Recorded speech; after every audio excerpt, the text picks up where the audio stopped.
Hello, guys. This is Judy, Aunt Judy coming back, Grandma Judy, whatever you want to call me. I'm your YouTube grandma. This is the guy I was telling you about. He has an organization called Do Something Saturday. You know, I have it in mute, but I was watching another lady's video, and she mentioned him. So I went over to his website. He's someone who's been suffering with sickle cell anemia, with HIV, and he's lived on the streets. And he's got this thing called Breaking the Silence. His name is Kenji. That's the name he uses on here. And I always go back and get the older videos of someone. And I knew it was 4 years ago. But this man really touched me, that no matter what he was going through, this brother was really making it. And he's, if this should matter at all, he's a gay guy. And he was questioning himself a lot. All I've got to say is he can speak so much better for himself on what's going on in his mind. But when I go through the videos and visit other people's videos, I always think how blessed I am. And you need to think how blessed you are. Because a lot of people, they're sleeping on the streets tonight. They don't have a living room. They don't have a bedroom. They don't have a couch. Or either they're living with people who really don't even want them in the house. I remember when I was little, my grandmother used to tell me, and my father, always pay your rent, because people aren't going to be so quick to let you come and live in their house. So always keep a room, something over your head. Again, I told you my father also told me not to have no more children than I can afford to take care of, and to please give my marriage a couple of years without children so we can kind of get to know each other. And all I've got to say, it worked for me. Of course, somebody had to call up and say it didn't work. Well, if it didn't work, I'm doing pretty good. Never been on unemployment, never needed any welfare, so it worked for me. I don't know what's ahead, because just because I've never been on it at the age of 70, I don't know what's down the road for me. But I worked real hard to try to make sure it's not nothing down the road for me. You know, I kind of like really enjoy going around shouting out these different videos. I love shouting out people, especially people who are really not that famous. Some people really don't need a shout out because they're super famous. But don't worry, when God puts it on my heart to shout them out and put one of their videos up, I will. But it will be between God and I, not you. If you want yourself shouted out, shout yourself out. You know, this is my channel. I run it the way I want to run it, the same way you run your channel, the way you want to run it. I am so happy that people have emailed me, those who said that they're a little frightened of the bullies and they don't want them to know that they're you know, contacting me. I don't know why. I mean, what can a 70-year-old grandma for the YouTube do to you? But, you know, you never will ever understand evil. You never will understand jealousy. You will never understand two-facedness and backstabbing. But God, no matter what they try to say to you, if you listen, God will whisper in your ear and tell you, watch this one. Watch this one. He didn't want you to get in no argument with them, but he does warn you to watch them. So this brother, he's been through ups and downs. If you get a chance, I'll put his site down there. He's just a success story. That's all I have to say. And not only when he was going through everything that he was going through, he was still trying to help others.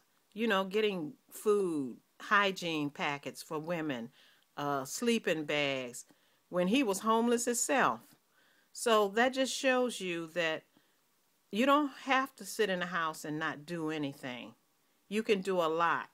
Because I know when I was young, my grandmother always said, whatever you do, just don't let your right hand know what your left hand does. But I ain't gonna lie and say I deprived myself to do for others. No, I didn't. I took care of myself first, and then from my excess, I gave people. I mean, I know people who they're homeless because instead of paying their rent, they went out and paid someone else's rent. No, I don't roll like that. I'm sorry. I'm going to make sure I got a roof over my head and some food in my house, and my electric bill is paid, my light bill is paid. And then with the extra that I have, then I will help. And I'm most generous, so I'm not worried about not being generous. I am very generous. I'm retired now, so I don't work, although I spent over 50-some years as an educator. And that's why on here, I'm just going to share my hopping around the different videos. I'm not hopping around to cause problems. I'm hopping around to see what your story is, to listen, and to learn. That's why I'm hopping around. Not hopping around to start confusion or anything. I'm people, you just don't know. We're so blessed. I was listening the other day. I saw the guy who was on that bus with the Indian woman that was raped and sodomized and just everything with a pole, where she eventually died in a hospital in Singapore. They threw those two people off a moving bus. He said for 30 minutes they were on the road naked, trying to wave people down, and nobody would stop for her. She was severely beaten, both of them. And people, even if you don't want to stop and do anything, can't you at least dial 911, call the police, and get some help for somebody if you see they're in trouble? Nobody's going to be outside beat up, naked, if they don't need help. And those people that's in saying that one of them is too young to be executed, personally, I think that all 6 of those guys in India, and this goes for anyone, I think when you kill someone, you beat someone, I think your death ought to be the very same way that you treated other people. I think each one of those guys should get their own bus, and you could put a bunch of guys on there and let them go through, each one of them go through what that lady went through and that man went through, and then throw them from a moving bus. And then when you finish, I really believe you need to cut off their little Mr. Happy, cut it in half, put one side in the rectum and one side in the mouth, and hang them in the square. And let them hang there for years if you have to, as a reminder that you don't rape women and murder women and things like that. South Africa, like I said, has a big problem. America has a problem with that. You're a loser, guys, if you have to rape some woman. I saw where a policeman was raping a 78-year-old woman who had had a stroke. You young men, don't women ever get a pass? I'm reading why they're raping 90-year-old women. Are you out of your mind? But then I know it's the last days, so you expect that. So older women and older men and everything, they raping men too. Just try to take something and carry something to keep people off of you. Because I know the first thing the grandmas and the moms going to say, he was a good boy. No, he's not a good boy. He's a sneak. If he thinks he can attack you and take whatever little bit that you got and beat you down, he's going to do it. So again, this is Kenji here. If you get a chance, I'm giving a shout out to him. And he has an organization.